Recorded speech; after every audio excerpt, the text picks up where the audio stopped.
Kasus dugaan korupsi dana hibah PMI Kabupaten Ogan Ilir adalah contoh nyata betapa lemahnya sistem pengawasan keuangan hibah, serta bagaimana hukum cenderung menargetkan orang kecil sebagai tumbal, sementara petinggi yang memiliki jabatan strategis seringkali lolos dari jerat hukum. Namun, kita tidak akan berhenti hanya pada pemberitaan kasus ini. Hari ini kita akan membedah sistem, membongkar akar masalah, mengurai dampak, dan menawarkan solusi hukum yang nyata. Mari kita mulai dengan pertanyaan yang paling mendasar. Mengapa korupsi dana hibah masih terjadi? Mengapa kasus ini hanya menyeret staf eksekutor, sementara pimpinan utama PMI Ogan Ilir tampak tidak tersentuh?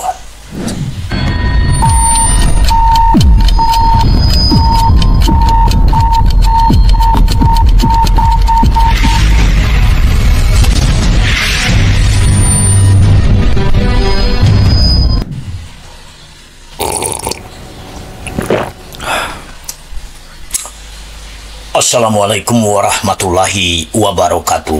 Shalom, salam sejahtera untuk kita semua.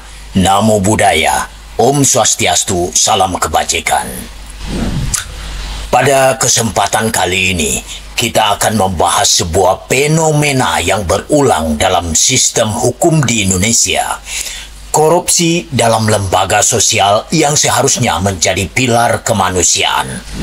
Kasus dugaan korupsi dana hibah PMI Kabupaten Ogan Ilir adalah contoh nyata betapa lemahnya sistem pengawasan keuangan hibah, serta bagaimana hukum cenderung menargetkan orang kecil sebagai tumbal, sementara petinggi yang memiliki jabatan strategis seringkali lolos dari jerat hukum. Namun, kita tidak akan berhenti hanya pada pemberitaan kasus ini. Hari ini kita akan membedah sistem, membongkar akar masalah, mengurai dampak, dan menawarkan solusi hukum yang nyata. Mari kita mulai dengan pertanyaan yang paling mendasar. Mengapa korupsi dana hibah masih terjadi? Hibah dari anggaran pendapatan dan belanja daerah, APBD, ataupun anggaran pendapatan dan belanja negara (APBN) merupakan salah satu sumber utama bagi lembaga sosial seperti PMI. Namun, sistem pengawasan yang lemah seringkali memberikan celah bagi penyalahgunaan dana, seperti pemalsuan laporan keuangan, pemotongan anggaran untuk kepentingan pribadi, hingga manipulasi pencairan dana. Dalam kasus PMI Ogan Ilir, dugaan korupsi terjadi pada periode anggaran 2023 hingga 2024 dengan nilai 2 miliar rupiah. 3 orang ditetapkan sebagai tersangka dan langsung ditahan, yaitu R, Ketua Bidang PMR dan Relawan, M, Kepala Markas, serta N, staf PMI Ogan Ilir. Mereka diduga memalsukan dokumen pertanggungjawaban keuangan, merekayasa deskripsi kegiatan, serta memotong honor anggota posko. Namun pertanyaan terbesar yang harus kita ajukan adalah, mengapa kasus ini hanya menyeret staf eksekutor, sementara pimpinan utama PMI Ogan Ilir tampak tidak tersentuh? Saat kita menelusuri struktur organisasi PMI Ogan Ilir, terbuka fakta yang lebih mencengangkan. Ketua PMI Ogan Ilir, Tika Alamsyah Pancawijaya BA, adalah istri Bupati Ogan Ilir. Sekretarisnya, Sayadi Eshos, MSI, merangkap sebagai Kepala Dinas Pendidikan Ogan Ilir, sementara Bendahara PMI Solahuddin SE MSI juga menjabat sebagai Kepala BPKAD Ogan Ilir.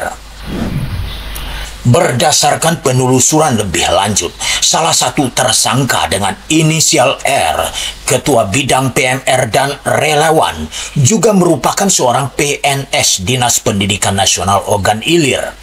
Fakta ini semakin menguatkan dugaan bahwa jabatan dalam PMI Ogan Ilir bukanlah sekadar urusan organisasi sosial, melainkan bagian dari jaringan kekuasaan yang memungkinkan manipulasi administratif. Sayadi, sekretaris PMI yang juga menjabat sebagai Kepala Dinas Pendidikan Ogan Ilir, secara langsung menempatkan R untuk mengurus segala urusan di PMI. Secara kepengurusan, posisi R adalah jabatan biasa yang tidak memiliki kewenangan untuk mengambil alih kebijakan besar, apalagi yang berkaitan dengan prinsip dasar keuangan organisasi. Maka, pertanyaan yang tak terhindarkan adalah, jika R hanya menjalankan tugas yang ditentukan oleh atasannya, mengapa dia menjadi target utama penegakan hukum? Sementara ketua, sekretaris, dan bendahara yang justru memiliki otoritas tertinggi dalam pencairan dana seolah tidak tersentuh. Dualisme jabatan semacam ini menimbulkan konflik kepentingan yang nyata, karena orang-orang yang memiliki kekuasaan dalam pemerintahan daerah juga mengelola dana hibah, sehingga mekanisme pengawasan menjadi tumpul dan jalur pencairan dana hibah tidak transparan. Jika dana hibah PMI memang diselewengkan, mustahil hanya dilakukan oleh staf eksekutor tanpa instruksi atau sepengetahuan pimpinan utama. Inilah bentuk ketimpangan hukum yang seringkali terjadi. Individu dengan jabatan tinggi terlindungi oleh jaringan kekuasaan, sementara mereka yang berada di posisi bawah dijadikan kambing hitam. Indonesia memiliki Undang-Undang Nomor 31 Tahun 1999 tentang pemberantasan tindak pidana korupsi, yang telah diperbarui dengan Undang-Undang Nomor 20 Tahun 2001. Namun, penegakan hukum terhadap kasus korupsi dana hibah seringkali tidak maksimal, terutama ketika melibatkan pejabat atau individu yang memiliki afiliasi politik. Salah satu kelemahan terbesar sistem hukum kita adalah ketidakmampuan untuk menindak semua pihak yang bertanggung jawab, terutama ketika mereka memiliki koneksi politik atau jabatan strategis. Hukum seringkali lebih agresif kepada pelaksana teknis, sementara pengambil keputusan utama lolos dari pemeriksaan hukum. Korupsi dalam lembaga sosial seperti PMI bukan hanya merugikan keuangan negara, tetapi juga menghancurkan kepercayaan publik terhadap bantuan kemanusiaan. Bagaimana masyarakat dapat yakin bahwa PMI benar-benar memberikan bantuan sesuai mandatnya jika sistem keuangannya dipenuhi oleh praktik korupsi? Selain itu, kasus PMI Ogan Ilir menunjukkan bahwa korupsi bukan hanya terjadi di sektor pemerintahan, tetapi juga di lembaga yang seharusnya melayani kepentingan masyarakat secara langsung. Kita tidak bisa terus-menerus membiarkan sistem hukum memilih siapa yang harus dihukum. Siapapun yang terlibat dalam pengelolaan keuangan lembaga harus diperiksa tanpa terkecuali, mulai dari staf teknis hingga pimpinan utama. Jika hukum hanya menargetkan orang kecil sebagai tumbal, maka sistem keadilan kita sudah kehilangan esensinya. Penegakan hukum yang adil harus menyelidiki seluruh jajaran PMI Ogan Ilir, termasuk ketua, sekretaris, dan bendahara yang memiliki otoritas utama dalam pencairan dana. Untuk memastikan bahwa dana hibah benar-benar digunakan sesuai peruntukannya dan tidak lagi menjadi ladang korupsi bagi oknum tertentu, regulasi pengelolaan hibah harus diperketat secara sistematis. Salah satu contoh yang harus segera diambil adalah penguatan mekanisme audit hibah yang transparan dan independen, sehingga potensi manipulasi data dapat dicegah sejak awal. Lembaga penerima hibah harus tunduk pada audit keuangan berkala yang dilakukan oleh auditor eksternal, bukan hanya inspeksi internal yang rentan terhadap intervensi politik atau kepentingan pribadi. Sistem pengawasan hibah ini juga harus terbuka bagi publik agar masyarakat dapat turut serta dalam mengawasi pengelolaan dana serta melaporkan kejanggalan yang terjadi. Selanjutnya, dualisme jabatan dalam lembaga penerima hibah harus dihapus sepenuhnya untuk mencegah konflik kepentingan yang seringkali menjadi akar dari penyalahgunaan dana. Seorang pejabat yang memiliki posisi dalam pemerintahan tidak boleh merangkap jabatan di organisasi penerima hibah, karena ini menciptakan jalur ilegal bagi pencairan dana tanpa pengawasan yang memadai. Pembatasan ini harus diatur dalam regulasi yang tegas dengan sanksi hukum bagi mereka yang terbukti melanggar. Transparansi adalah kunci utama dalam reformasi ini. Dan tanpa mekanisme yang membatasi kekuasaan ganda dalam distribusi hibah, penyalahgunaan dana akan terus berulang tanpa konsekuensi yang berarti bagi pelakunya.